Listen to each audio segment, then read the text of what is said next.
Antarctica 24-hour sun made by the final experiment, by that YouTube channel and the website, the final experiment, and then lots of globe earthers and just like journalism and a couple of flat earthers, and then they say, oh yeah, we lost, oh long live the globe, long live the globe with curved water spinning in space.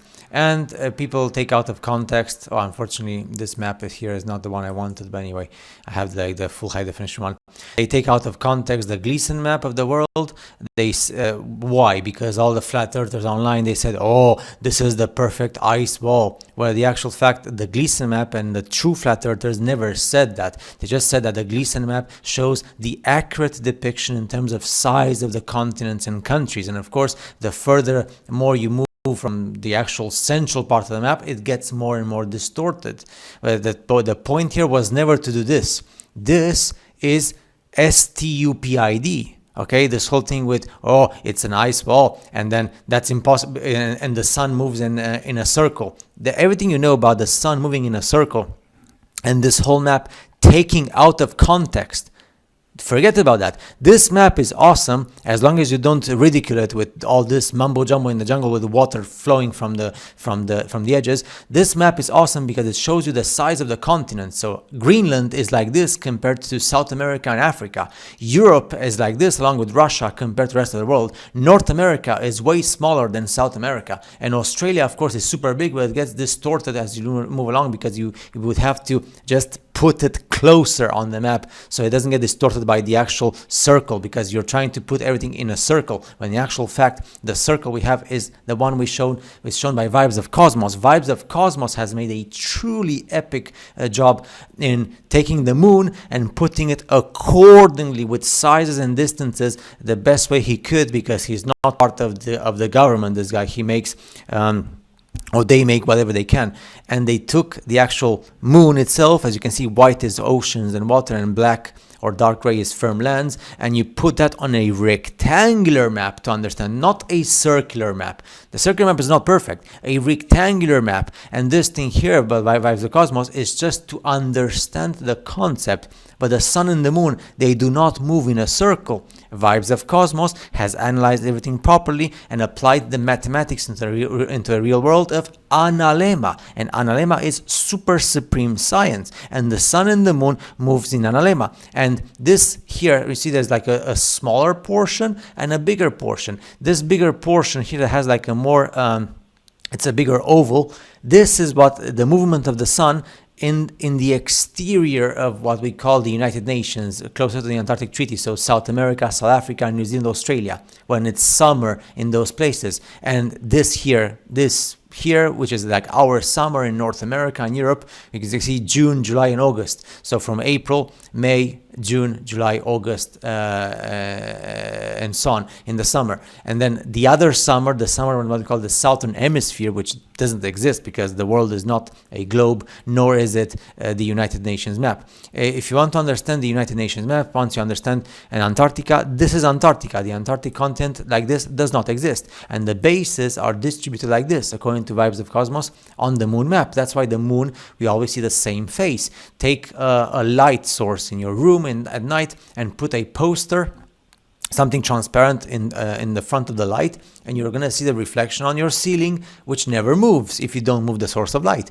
Everything is explained in Vibes of Cosmos. And then, of course, this is supreme. So this, with the extended craters guide map that was published on the Mountain Dev website of Vibes of Cosmos, we finally understand the importance of that circular map of Antarctic Treaty, understand the Antarctic Treaty on the actual rectangular map where the whole moon was put, so we understand that the moon shows the projection of the surface of the earth and the oceans. Those huge craters where you see in the light blue, they're underwater craters. They're the craters on the bottom of the oceans.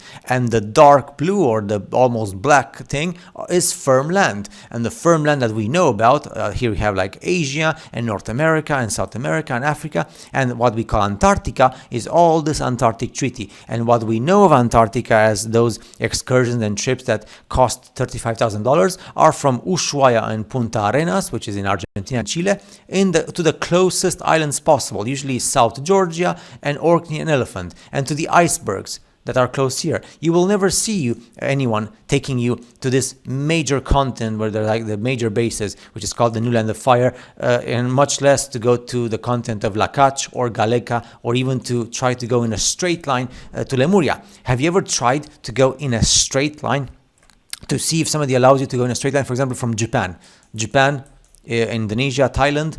Well, Japan is like it's a bit, where is it, like here, Japan in a straight line. You never go in a straight line. It's just like going in a straight line across ocean and water. Even when you go to an airport or to the ports where you have the ships, there's specific routes, and it's forbidden by military law to go beyond those specific routes. Why do you think it's so forbidden, everything in this world, militarily speaking? Why do you think the Antarctic Treaty has been enforced militarily in 1961 after 2 years of negotiations, and it expires in 2048? No flat earther, no globe earther speaks about this. This is important. The politics of the world events, the forbidden documentary, the terrible document that was printed from Russian in 1900. The Russian version came out in 1901, and the events of the 19th century. Everything is important to understand the reality of the real world. And of course, if you go, nobody goes in a straight line from the poor African continent, from West Africa. Just go in a straight line and film everything. Let's see what continent you reach. Are you going to reach Atlantis? No, there's nothing in a straight line for thousands and thousands of kilometers. Nobody has even went in a straight line to document to go from the western coast of the United States to Japan. No, because we all know why the world is how it is. But you have to understand, don't take out of context the Gleason map, and don't take this for granted. This is something that people on the internet make to ridicule the flat earth. The flat earth has never intended for this to happen. And the Gleason map, like I said, is to show the size of the continents. So beautiful when you understand that we are Mr. Nobodies in terms of size, what we call like the continents of the Northern Hemisphere compared to the continents of the Southern Hemisphere, which are South America and Africa, which are gigantically huge in comparison to Europe and North America and the US and Canada. And even Greenland. Greenland is big, but it's very small compared to the rest. But this thing to understand, it's this. The moon, the Antarctic Treaty, and the other continents which are forbidden. It's, in the end of the day, the Antarctic Treaty forbids you to go in a straight line to see the other continents and to understand where we live as a human species, and what other humanities there exist. This map here is like almost 300 megabytes, and it's so detailed, and you understand everything about the underwater craters and the surface craters on the continents and everything else. If you watch my other videos, and if you read the Vibes of Cosmos stuff, you understand the importance of this. And then don't forget, Analema.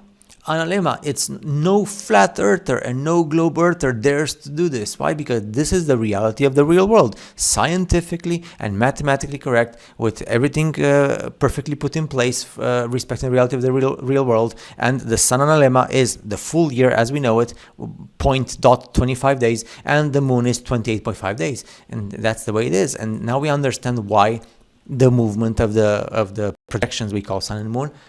Why flat earthers and globe earthers, or the final experiment, or all the others who are just debating online for years and years, nobody touches on this? Well, because it would destroy everything that they've made so far in the last 10 years online, right? You have to just accept the fact, like I did, that I was indoctrinated, and I tried my best to get out of the indoctrination. And that's something that hurts the human being.